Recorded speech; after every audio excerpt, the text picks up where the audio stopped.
E falando em atividade econômica, falando também em mercado financeiro, nós estamos em contato agora com Alexandre Chay, economista, professor do INSPER e diretor da Artesanal Investimentos. Alexandre, boa tarde. Boa tarde, Denise. Bom, Alexandre, hoje nós tivemos uma onda negativa do mercado global, muitas preocupações com relação à nova onda de coronavírus na Europa, que já está levando os governos a novos fechamentos aí de algumas atividades, restrições de horário de circulação, a questão dos bares. Fica uma preocupação com a economia, não é? Isso pesou inclusive em bolsas asiáticas, só que aqui no Brasil nós estamos meio que no zero a zero. Nós temos o dólar agora quase estável, com uma queda de 0,09%, a cotação de venda do comercial em R$ 5,59 e a bolsa em queda de 0,08. É quase estabilidade nos dois casos. Como é que você viu algum fato novo mais relevante no Brasil influenciando o mercado? Porque abriu com o dólar em alta forte, não é? Sim, porque exatamente por conta disso que está acontecendo na Europa. Quer dizer, o mundo estava começando a caminhar a discussão das vacinas, de você, de alguma forma, retomar a normalidade, apesar de a gente discutir esse novo normal, mas você teria aí um retorno à normalidade e voltando a ter a circulação do mundo, o PIB da Europa voltando a crescer, e com isso você incentiva comércio. Estados Unidos é a mesma coisa, estava com algum cenário mais positivo. E os números, dos últimos números do FMI e do Banco Mundial mostravam exatamente uma queda menor do que todo mundo esperava no início do ano. O que aconteceu é que a Europa está entrando nessa segunda onda e, em geral, isso traz bastante receio, porque estava todo mundo acreditando que o pior da crise, ou teoricamente o fundo do poço já tinha chegado e a partir de agora a gente ia ter uma melhora, uma retomada econômica. E a própria discussão de orçamento na Europa, esse ano também não é um ano, é um momento já de voltar a discutir, todo mundo discutindo orçamento Espanha, Portugal, Alemanha, França, todo mundo começando a pensar no ano que vem e a situação não está tão positiva quanto todo mundo estava esperando. Então, esses números da semana passada e de semana mostrando essa melhora, que o PIB ia cair menos do que o esperado, mas o que está acontecendo realmente com a retomada e com a possibilidade da França já decretar algum tipo de lockdown, isso mostra que a pandemia ainda está a uma certa distância de acabar e o mundo sofrendo com isso. Ora, para o Brasil, o que eu vejo, na verdade, em termos do Brasil, e até por conta disso, você tem aí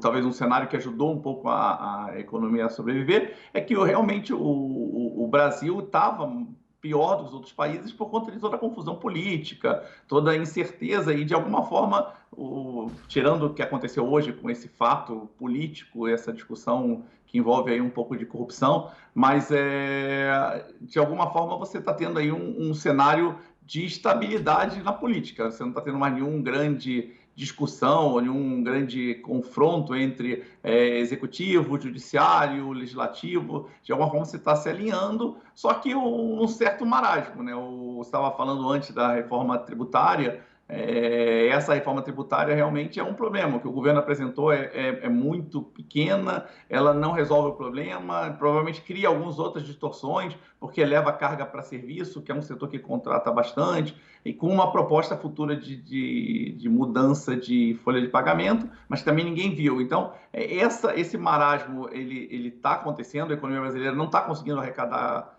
investidores, não está tendo entrada de capital, a economia não está crescendo, mas parte do problema que a gente teve no mundo, que enquanto o mundo estava começando a melhorar, o Brasil estava em risco político, isso melhorou no Brasil. Você está tendo menos atrito entre o executivo e o legislativo e aparentemente um interesse do legislativo em passar reformas. E o que eu acho também, o que ajudou não só o momento atual, mas que tem voltado à discussão é que o próprio legislativo está vendo que vai precisar, para poder ter dinheiro, para poder fazer investimento, alguma reforma administrativa mais profunda. Então, isso voltou para a pauta de aumentar ainda mais a capacidade, a potência da reforma administrativa que o governo propôs. Então, esses são os pontos que eu vejo positivo. Agora, do ponto de vista econômico, a gente está vivendo cada dia uma aventura nova, né? Então, piora a situação mundial, melhora. Aí, mesma coisa da eleição no internacional, os Estados Unidos, a gente está a 15 dias da eleição dos Estados Unidos, que pode mudar aí a tendência de ter mais ou menos multilateralismo no mundo. Tudo isso está entrando vamos dizer, no caldo das discussões que estão acontecendo na economia mundial. Agora, Alexandre, aqui a gente também tem essa acomodação porque eles adiaram a discussão para valer para depois das eleições, talvez até para diminuir o ruído, né? E a possibilidade de adoção de algumas medidas que não sejam tão populares assim, porque ficou tudo para depois, o orçamento, essa ideia de criar o Renda Cidadã. Agora, Paulo Guedes falou que talvez a gente desista, né, da criação da nova CPMF, que também pegou muito mal politicamente, poderia até atrapalhar ele. Agora está no entendimento aí com o Rodrigo Maia, até em defesa das reformas, como você colocou, mas ficou muita coisa em aberto, né? Ah, não. O governo, na verdade, desde que entrou a pandemia, ele se perdeu no econômico. Enquanto no primeiro ano do governo Bolsonaro a agenda econômica não foi tão positiva, porque o Bolsonaro em si ele não acredita na agenda que o Paulo Guedes defende. Então ele acabou colocando muito da opinião dele contrária a muitas das coisas que o Paulo Guedes propunha. Mas desde que começou a pandemia, a agenda econômica se destruturou e o legislativo, de alguma forma, tá querendo retomar essa agenda. Eu acho que esse entendimento entre o Paulo Guedes e o Rodrigo Maia é importante, porque o Rodrigo Maia é o grande defensor das reformas econômicas. Então, ele que acabou trazendo bastante da atividade econômica e das reformas, e ele meio peitou a reforma da Previdência, ele está querendo fazer uma reforma administrativa mais profunda, reforma tributária com uma discussão através do Pacto Federativo, isso tudo é importante que o Legislativo esteja alinhado e ele estava brigando com o Paulo Guedes. Agora, pelo menos isso mostra um alinhamento que pode dar algum fruto. Mas eu acho que o governo ainda tem muito ainda que mostrar em termos de imagem internacional para poder voltar a ter investidores. Não adianta a gente ficar pensando que a gente é uma ilha que vai viver só dos recursos gerados pelo governo ou pelo próprio vamos dizer, renda interna do Brasil, você precisa trazer de volta o investidor estrangeiro e para esse ponto, eu acho que a eleição dos Estados Unidos também é um bom determinante, dependendo da situação como acontecer nos Estados Unidos, se uma vitória dos democratas pode levar aí a uma retomada do multilateralismo e o Brasil deixar de querer se isolar tanto do mundo e voltar a se abrir, que era uma proposta original. O Bolsonaro, quando se elegeu, ele veio com a ideia de vamos abrir e vamos ser mais pragmáticos na negociação, só que ele tem tomado lados muito mais a mesma coisa que o PT fazia, ou eu vejo o governo Bolsonaro também decidindo lados a tomar no comércio internacional, enquanto deveria ser aberto, deveria estar mais voltado a atender trazer o investidor estrangeiro, trazer negócio para o Brasil. Então, talvez essa eleição dos Estados Unidos possa ser um diferencial. A gente tem mais 15 dias aí até acabar a eleição para ter incerteza no mercado e também a eleição nacional, que vai ser logo depois, na sequência a gente vai ter município e a partir daí o mundo se reconfigurando, talvez, ou se configurando com o Trump ou com o Biden. Acho que a gente vai ter algum caminho a ser tomado e passando as eleições, eu acho que aí o governo vai ter que realmente agir mais fortemente na reforma administrativa, mostrando para o investidor, dado que o FMI acabou de divulgar que o Brasil provavelmente estoura a relação dívida-PIB mais de 100% na virada do ano. Claro que indicadores deles são diferentes, um pouco do que a gente apura aqui, mas eles mostrando que a gente vai estourar 100%, que é uma coisa que está muito além dos nossos pares, né, em termos de país desenvolvido. Então, o Brasil tem que mostrar que vai ter aí uma melhora, que tem uma expectativa de reduzir essa relação de dívida-PIB, de se tornar solvente no longo prazo, para poder de volta trazer investidor e ter a retomada econômica mais consistente no longo prazo. E Alexandre, para fecharmos, o IBCBR, divulgado hoje pelo Banco Central, alterou de algum modo o humor do mercado, porque mostrou um crescimento de 1,06%, é a prévia do PIB, né? O IBCBR calculado pelo Banco Central. Essa expansão no mês de agosto veio abaixo do que o mercado vinha projetando na média e mostrou ainda uma contração de 3,92% em relação a agosto do ano passado.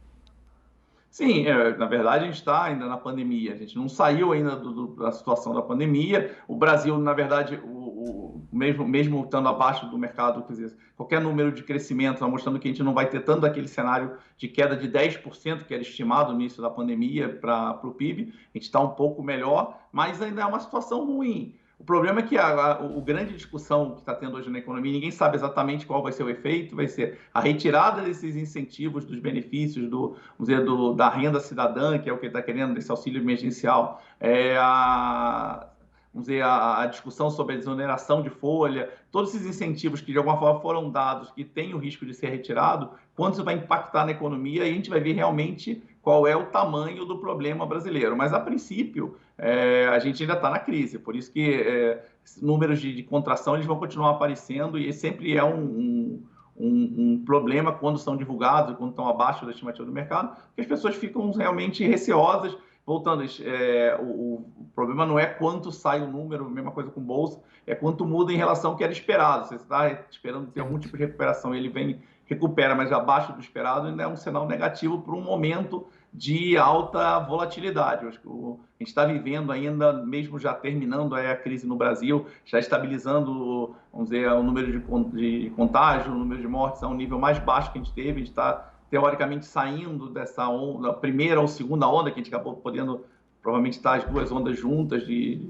infecção. A Europa caiu rapidamente, agora está voltando. A gente teve um longo período se mantendo, mas a gente já está num período de pandemia, então isso ainda traz bastante incerteza para o mercado. Perfeito, ouvimos aqui o economista Alexandre Chaia, professor do INSPER e diretor da Artesanal Investimentos. Alexandre, muito obrigado, uma boa tarde. Obrigado, boa tarde para você também.